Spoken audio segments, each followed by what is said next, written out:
Live from the studio of his parents' basement, the Have You Seen It podcast. Hello and welcome back to the Have You Seen It podcast. My name is Mason Knight. Sitting across from me is the one and only Cash Krause. Bud, before we begin, if you guys can please be sure to smash that like button, comment below, subscribe to the channel, and hit that bell notification as we drop videos here almost every single day. So with that said, Cash, what are we reviewing today? We are reviewing a new horror film from horror mind James Wan. Yes. Of course, everyone knows James Wan. Started out Saw. Yep. Classic. Great Saw film. 2. Even Pretty better. good. And I gotta say, as the continuation of that franchise I was going to go through. better it gets. I was going to go through all of them and show how they kind of slip. Yeah. A little bit. Oh, slip. Oh, I thought they got better and better. Well, man. as soon as they kicked fucking deadweight James Wan off the Yep. set, Yep. Things just got way those better. things started to soar. No, but of course he was famous for the Conjuring verse. The Conjuring, yeah. Which is in the whole universe, Annabelle and everything else, and of course, More of an executive producer these days. Yeah, of course, he's not coming on set anymore. He's got too much shit going on because he is the Aquaman director as well. And that Aquaman 2 is coming out sometime next year. I think December of 2022. Yes, absolutely. But we're not here to review any of those today. We are here to review Malignant. Yes. The new horror film again from James Wan. Stars Annabelle, Wallis. She's in some things, but besides that, no one else in this film. No. I mean, no one else that you would recognize, right? I think there's some people from Saw in this. I think maybe he just, keeps around some of the set. and puts him in his film every once in a while. I want to say the detective kind of reminded me of someone from Saw. But yeah, it is the newest film from James Wan, premiering on HBO Max, also in theaters. Mason, what did you think about this film? I want to tell you right now, there's people are pretty split on this guy. Yeah, so going into this, I had no idea what this was about. I mean, we had talked about this off air about the whole tumor thing, and sure. But what I mean as far as where I didn't know where it was going to go. I knew it was going to be a horror film, but where this film went was completely different than I could have even ever predicted. Yeah, and I would use horror film even light on this. It's like horror action almost. I thought it was like a horror comedy, if I'm being honest. It's not super scary at all. No. For sure. And it becomes an action film. And it's very horror B-movie-esque is what it was like. To me, it almost felt like an homage to 80s slashers. Yes. The characters, paper thin. I mean, nothing behind these characters. Didn't care about a single one. They all could have died. The writing, the dialogue, pretty illogical, Yeah. cheesy, hokey. But it was shot very well, and I have to admit, I had fun. That was my favorite part about this. I was laughing for sure. Oh, yeah. But not in this is, and I'm kind of having a good time with this because it's so silly and it's so off the wall. Yeah. And it just goes and goes crazier and crazier as the story gets. It definitely does. And that's the thing, too. Spoiler alert, this is one for sure that you want to go into it not knowing anything at all. Absolutely. For sure. Had I had gone into this a different way or known a lot about it, it would have ruined a lot of it. For sure, because there is a very big twist that we will get into at some point. Yes, there is. But yeah. But yeah, no, my favorite thing about this was definitely the cinematography. I love the shots that they did. I thought they were totally cool, unique. Cool, yeah. A lot of spinning shots coming into the front. I really enjoyed a lot of overhanging crane shots, even in that old when she's running through the house. I really like that a lot. This is the weird thing about this movie is, cinematography was awesome, but for the first half, you don't know what time they're in. It's like a house. They have nothing, no technology outside of 1980 in this house. Yep. It's like VCR. It's tube TVs. It's rotary phones. She's driving a 1983 Toyota Corolla. You're thinking, what the fuck is going on with this house? Yeah. I don't know why he did that at all. Because then it switches halfway through and it becomes very modern. There's a bunch of modern shit. Yep.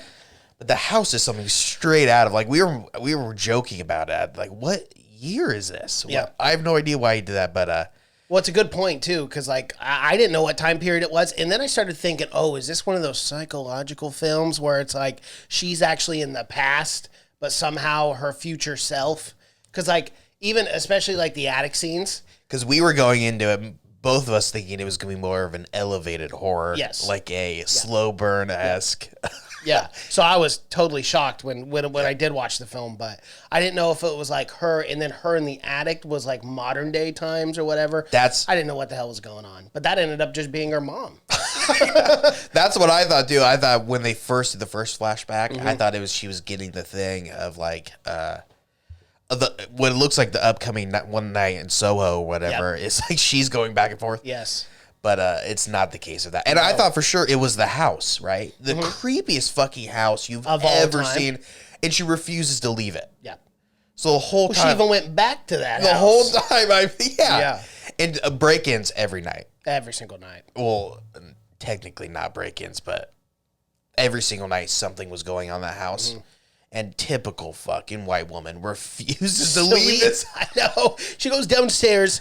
You know, it's all creepy and dark, and she's looking around. She keeps seeing shadow people. And then she goes to the back door. Back door swings open. She goes, shuts it. The back door opens again. Bitch, get the fuck out of that house. In this giant 8-bedroom. Yeah, like way too big for a single person to live in. Looks like it'd be like a abandoned farmhouse. Ends up there in Seattle. Yeah. That was another thing, too. This was set in Seattle as well. Like where... Literally, it's a house, no neighbor. It's like in the middle of nowhere. It's like Detroit. Yeah. I mean, it's zero. And they never get into like how they came into possession of this house. No one works. No. The deadbeat, her deadbeat husband, dead. Not in quotes. No. Yeah. Her deadbeat husband does not work very clearly, you know, because she comes home and he's just, he's in their bed watching TV during the day or whatever. Yeah. Clearly wanting to show you that this guy's a fucking loser. Right. The house must be paid off. That's what I was inherited it. Or exactly. Whatever, the whole time I'm thinking, oh, maybe they inherited this house. And now this house is a metaphor for like a cancer. And now they can't get rid of this house because it's like everything they have is put into this house. And to get rid of it, they got to cut it out. But had nothing. I was thinking, overthinking it. Yeah. Thinking, man, this is going to be something really smart. Yeah, but really thought out. Really clever. Yeah. Going to be an allegory for cancer and dealing with cancer and how it kind of alienates you from the world and once you have it. Like a His House situation. You know? Exactly. Yeah. But if like... if the director was like a second grader on his but yeah, because it just but once you kind of figure out what kind of movie it is, you can stop thinking about that. It's not an Ari Aster. It's not a Robert Edgar. It's, absolutely not. It's very actiony because that's kind of James Wan. Nowadays, his horror, if he does horror, it dips his toes in the action. He's always been kind of like that, but this one really is a lot of action. It is. And I liked that. Yeah, that's what I was going to say, too. I liked the action sequences in this. I thought they were really cool. I liked the design of the Malignant character. Gabriel, let's call him Gabriel. That, yeah. Because, like, I liked the hair and the way that, you know, all the action sequences were awesome when they were killing all the cops and it was like, super cool. It reminded me a little bit of and stabbing them. Like, it was sick. It reminded me a little bit of Upgrade. Just the action sequences. That's what I'm saying is they were really, really well done, choreographed. And I think we should just get into the spoilers already. If you don't know, she has, so our main character is, she's pregnant at the start when she's in this giant 1983 Full House-esque house. She's pregnant. She's already lost one kid. Her abusive husband slams her up against the wall. Really punches her in the gut, too. Well, you got to make sure that kid's dead. I know. Well, this is the fucked up thing. This guy's like, you've already had it. I think it was more than one miscarriage because he was like, you keep letting the babies die in the womb. You know, you're responsible for that. You keep letting. Yeah, you. That's what he's saying to her. And then not but 5 fucking minutes later, this guy's go, well, uppercut. Yeah. Punches her in the gut. And it's like, well, Well, then slams her into, I think, a cement wall. This house is so fucking old. It was a cement wall. It cracks the wall. He slammed cracks a wall, cracks her head skull as well, yeah. She's bleeding days after. Yep. Not going to the hospital still. Not a good idea. Clearly concussed in some way, but bleeding constantly out of the back of her head. Yeah. And, so she loses the baby. Of course. That's the premise to kick the story off. From there on out, she gets like these weird, which they looked cool. I like the aspect of everything kind of melting away. Mm-hmm. And then she gets to the eyes of Gabriel, which is really not. It's a memory that she's having because Gabriel, he's not a demon. Well, she calls him the devil. They really try to interject some kind of religious into this. Yeah. For some reason, they and I was kept like, just leave it to the evil twins. I know. I'm not believing that the devil kind of put some other baby on. I mean, it's too much. But what happens is she ends up being a conjoined twin. Yep. That there's this whole fucking backstory that goes no place at all with her original family. About they adopted her and she didn't even know that. I thought there was going to be more behind that, and it was just like, and they adopted her. We kind of just adopted you. They adopted her from fucking Azkaban, this prison, bro. Like, where is this? And like, it was like a 1950s psych ward. Oh my god, it looked like Arkham. Mm-hmm. Like, and no one even knew about this place. Like, she drives to it. She's like, well, where are they behind this place? This giant, I'm talking about this giant asylum that's built. I mean, if you lived in the Seattle area, everyone would know, like, hey, have you ever been to old? Yeah. I think they do tours. We can get a tour for like $11 per ticket. It's the most comic looking hospital you are. Yeah. It's literally built on the side of a cliff. Of course. The best way to build a hospital. And it's not even that. It wasn't even an asylum. It was a place for kids with deformities, medical deformities. They're not even. They had no mental like deficiencies or anything in place to build that creepy ass hospital. It was literally just a plastic surgery place that they try to fix up kids. And she was brought there by her mom because I don't really know why. Maybe because she had another baby growing out of her back. That's probably why. Honestly, I'm giving that kid up for adoption as well. Oh, absolutely. I'm cutting my losses. I can create more. Actually, I'm hanging up the hat. If I have one kid and it's coming out with conjoined twin and the other one's like, I'm like, okay, maybe you know what? Pure evil, he immediately can do like telekinesis and stuff. He can control energy, and he's got little praying mantis.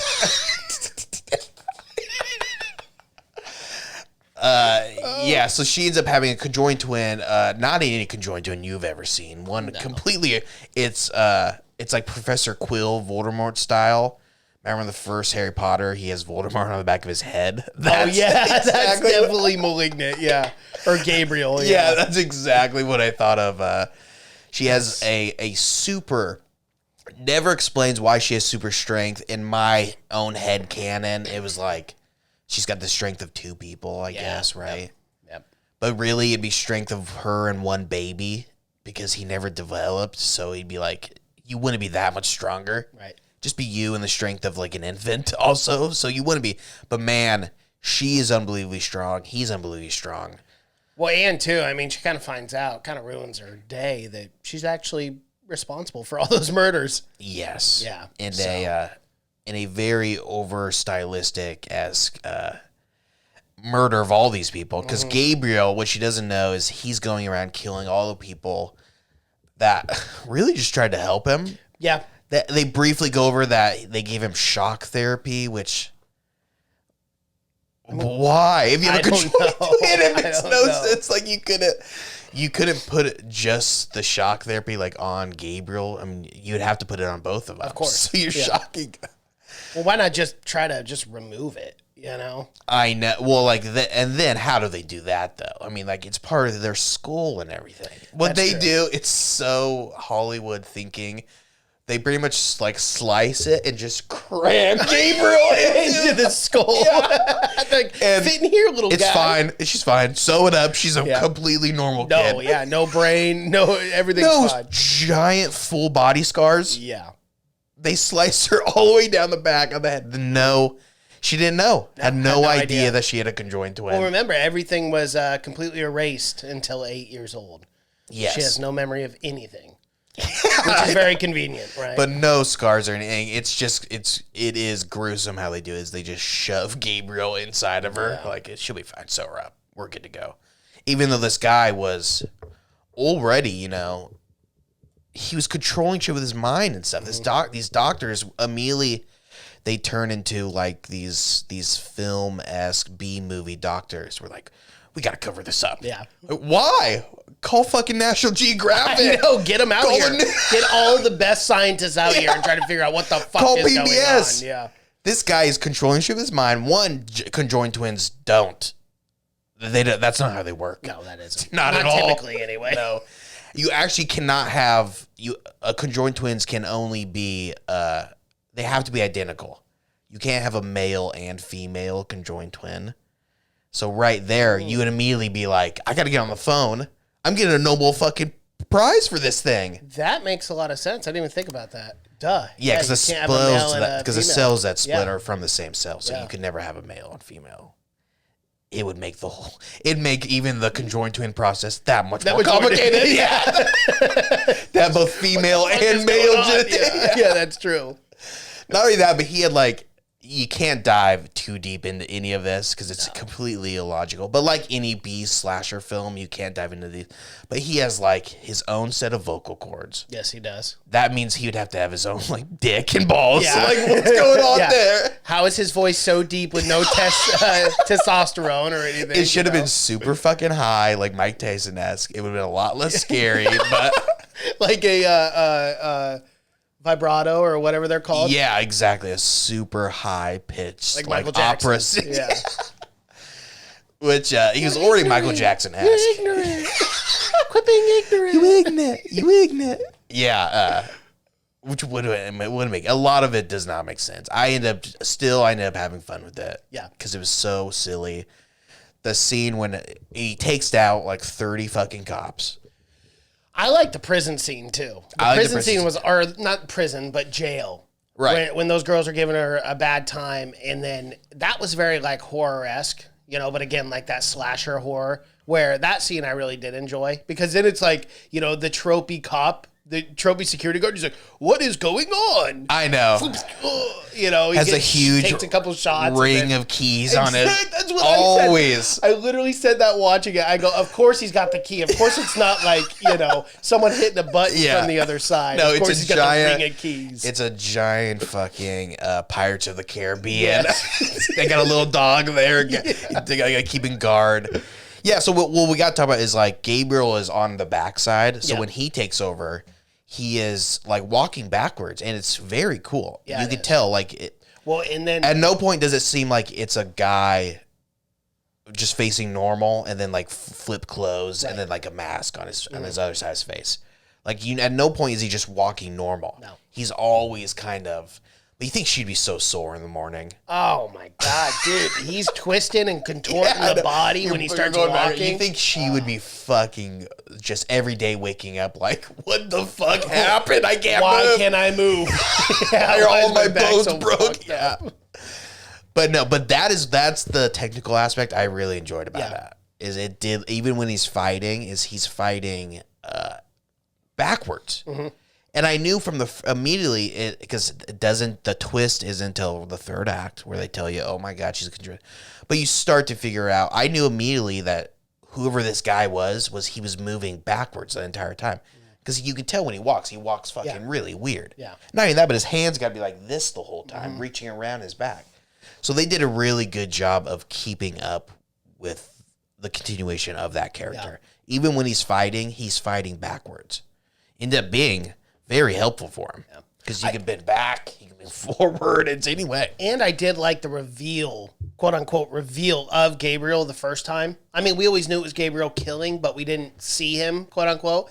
But when she's in the psych ward and she's having the conversation, and then they go, Gabriel's here. And then the camera moves around, and you see him come out for the first time. And you're like, Of when they're kids, you're talking about? Yeah. Yes. Yeah. Right. Yeah. Mm-hmm. Yeah, and I think at one point they even say Gabriel got out. Yeah, Gabriel got out. That's what it was. Yeah. Yeah. And then And even this is like, this would have to be the 80s or something. There's no way they're not coming in just blowing this guy away. He's got a dart gun. He's got a shrike. We got it covered. Yeah, even though he's already killed multiple attendees at that point. But no, the trank guy, they get the fucking animal protection or whatever in there to take that thing down. But yeah, and then they reveal, and I don't know. I don't know if I love the look. It's very like Edward Scissorhands-esque, to where every time he turns to Gabriel, he goes full leather, skin-tight trench coat for some reason. A lot of straps, a lot of belts. I don't. And very emo. He like flips his hair. His hair is always in front of his hair, face. I guess. Yeah, so you barely see him. And then he's got like, I'm trying to explain the design he's, I don't know, very monster-esque. His deformed face. Super deformed. Well, yeah, he had to crack out of her skull. Yeah, so his face is part brain, basically. Yeah, exactly. I mean, if you got a solid punch right into his face, I assume it would just kill him immediately. Yes. Because you touch brain. It's soft tissue for sure. And not that he's got one eyeball in there. And just for like, again, you have to put all logic in the back of your mind. Because like throughout childhood, like a doctor never had to do an x-ray or something and realize like, well, you got another eyeball in the back of your head. Yeah, this is weird. We don't see this very often. Okay, I know we're 1980s doctors. This is rare even for us. Yeah, but it never goes into that.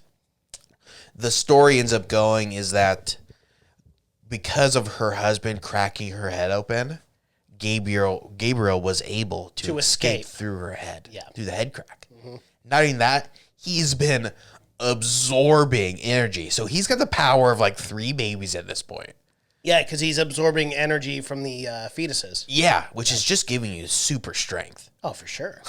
I don't know how they're babies. They're so weak. I mean, that's also, the religious aspect of it, too. You feed off the dead children, the babies. Yeah, that was supposed to be the real dark part. The devil. Yes. If you believe Gabriel is the devil. I guess. Yeah. Seems silly and complicated. I feel like the devil could have done something a little easier. I think so. Just taking over, joining someone's body. He's like, I'm the devil. I don't have to do this. There's a lot of more possessing avenues people for success. daily, healthy bodies, that are not conjoined and totally fucked up. But yeah, I think it wasn't scary to me at all. I don't think there was maybe the first 5 minutes to when you think it's an actual break-in.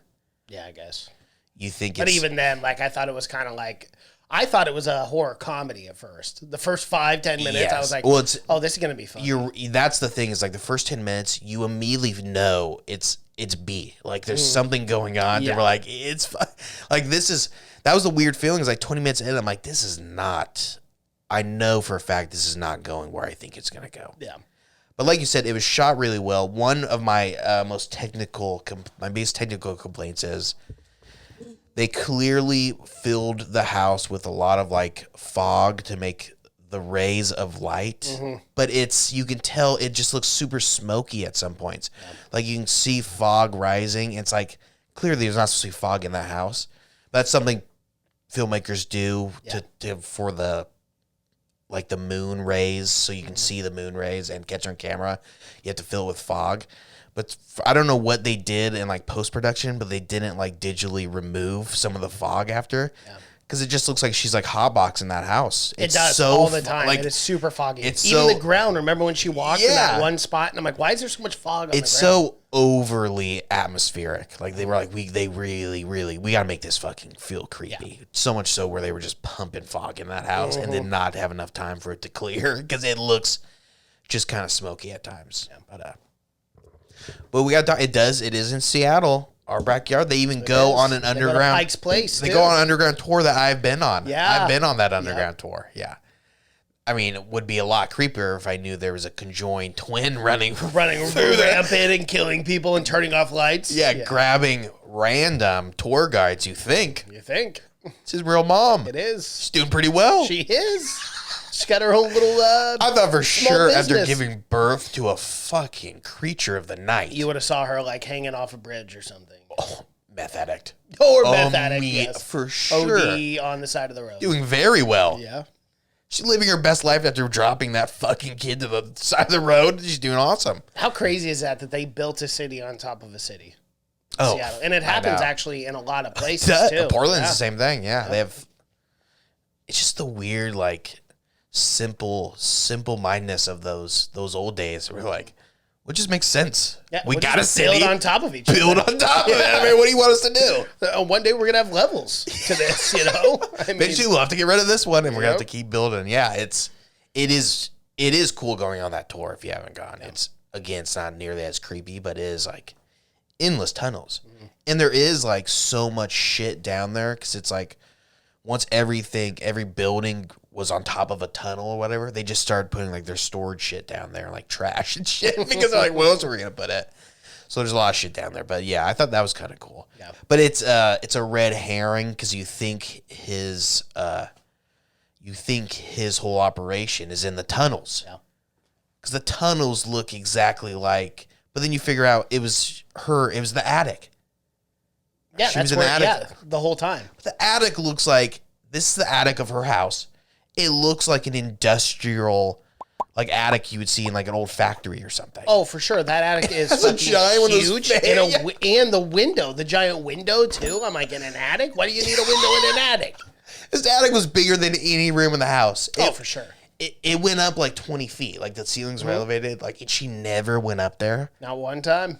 Not a single. Her husband never went up there. Well, that guy's kind of an asshole. He's kind of a deadbeat anyway. But you think that guy's getting up to go check? He's got nothing but time. Yeah, that's true. I get so bored. I'm going around the house. I'm looking for all kinds of shit.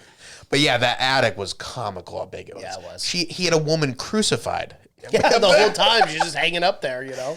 And no one, I mean, the attic, I mean, it was unrealistic. Like, obviously, you could not have that attic in a regular house. No. But that was another big twist. A lot of twists in this one. A lot of twists. I liked the prison scene. A part I laughed out loud was when he throws the chair and it hits both of them. Like, what a kill shot. I know. And then, like, he just leaves. See ya. Yeah, see ya. He's just walking backwards. Well, you can't kill your main character, of course. I mean, your main character, a very, again, paper thin detective character, and an even thinner sister. Well, thin sister and a thinner detective number 2 character. Oh yeah. Who pretty much her entire job was just to go through and just doubt everything, which is so typical of writing that character. But yeah, I laughed pretty hard when he hits both of them with a chair. Like, what it runs off. Like, this guy is skilled. I know. But that was the funniest part too, because he literally killed like 30 people and then throws a chair and just kind of scoots off, like scooters off, and I'm like, why did he not just finish the job? You know, like, but what, are you tired? Like, I know all this. I mean, there's no cops coming. He killed every cop in the city at this point. So it would have been easy work for him. Would have took him 2 seconds to just do his go over there, stomp on those heads, and then like walk away. Yeah, exactly. No, well, maybe he thought that heavy ass metal chair might have killed him. Yeah, they were true. Completely fucking out, dude. Hit him hard too. That was a throw from across the room. You definitely heard it. I laughed so hard though, because because both of them are fucked up at this point. One of them's been stabbed, broken arm or something, and they're limping towards the door. And he's running out, and one last second, he goes, "Oh wait!" He fucking throws it, and it like hits both of them perfectly on the head, and they are stone cold out. They are. Like he could even let him go. No. Like they're running away at this point. He has to throw one more chair. Classic Gabriel. Yeah, that's just what he does. So quick, so fast. I also like the scene when they're running through the tunnels. And the cop, of course, again, the writing is not very good because the cop gets called that there's been a murder because that's when he goes up to the old guy's apartment and he brings no one with him. No one. No backup, nothing. Just himself. There's been 2 murders already that they're immediately linking to one guy. That was also something ridiculous is that her boyfriend died. They're calling it a break-in. Yeah. And then another lady dies, a doctor or whatever, and she gets killed by this giant sword, and they immediately connect the two. Like, clearly, connection here. Right? Right? I mean, makes sense. Is there no other murders happening in Seattle that you can connect those two? But he immediately connects it, and then he goes by himself to investigate the third murder. Mm-hmm. And then he's going, and the guy Gabriel's still there, and he takes chase, doesn't radio anything in. He chases him into this underground labyrinth. Yeah, the dumbest fucking cop in the world. Look, short-staffed. He was just Thanks doing his for calling job. it. No one's gonna come to this. Coming in. No, they got other work. I gotta chase this known serial killer through his neck of the woods. Right, so he's a lot more familiar with the layout than I. Not doing that. 2 minutes before that, you see him scale a 30-story building. Yes. Like he was fucking Peter Parker. Mm-hmm. He doesn't use the stairs once. No. He fucking flips down, and then this guy's like, I gotta be a good cop. Follow him. He jumps like 2 stories, hits the garbage can below. I was like, damn, that's a dedicated detective. Yeah, he gets fucked up. Meanwhile, Gabriel launched himself 8 stories off. Fucking just comes right back up. And this guy's just thinking, another day on the job. Yeah, I gotta do it. Gotta make that payday. Yeah. But yeah, not a lot of logic in the writing, but it follows that B horror. What would you would you recommend this film to people?